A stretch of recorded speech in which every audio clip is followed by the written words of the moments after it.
এভাবেই গলা ফুলিয়ে ভয়ার্ত চিৎকার করে শত্রুকে ভয় দেখায় সে। কিন্তু যখন শত্রুর সাথে পেরে ওঠে না, তখন মানুষের মতো দুই পায়ে দৌড়ে পালায়।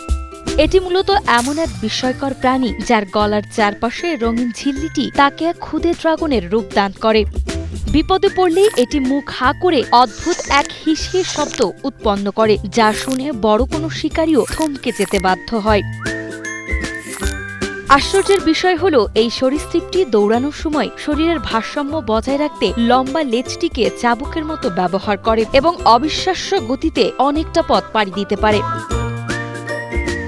এটি পরিচিত ঝালরযুক্ত টিকটিকি নামে। ফ্রিলর্ড লিজার্ড বা ক্ল্যামিডোসারাস কিঙ্গি নামেও এটি বেশ পরিচিত। এরা মূলত অস্ট্রেলিয়া ও নিউগিনির শুষ্ক বনাঞ্চলের বাসিন্দা। এদের গলার ঝালরটির চওড়া প্রায় এদের শরীরের দৈর্ঘ্যের সমান হতে পারে, যা প্রয়োজনে ছাতার মতো খুলে যায়।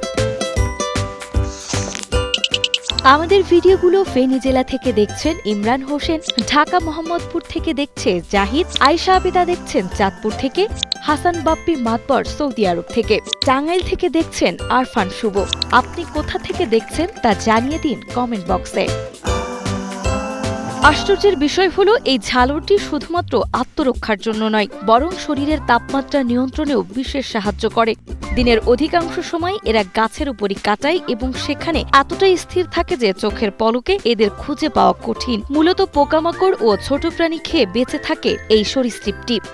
বিচিত্র আত্মরক্ষা পদ্ধতি এবং অদ্ভুত গতির কারণে প্রকৃতির এক অমূল্য ও রহস্যময় সৃষ্টি হিসেবে এটি আজও মানুষকে চমকে দিচ্ছে।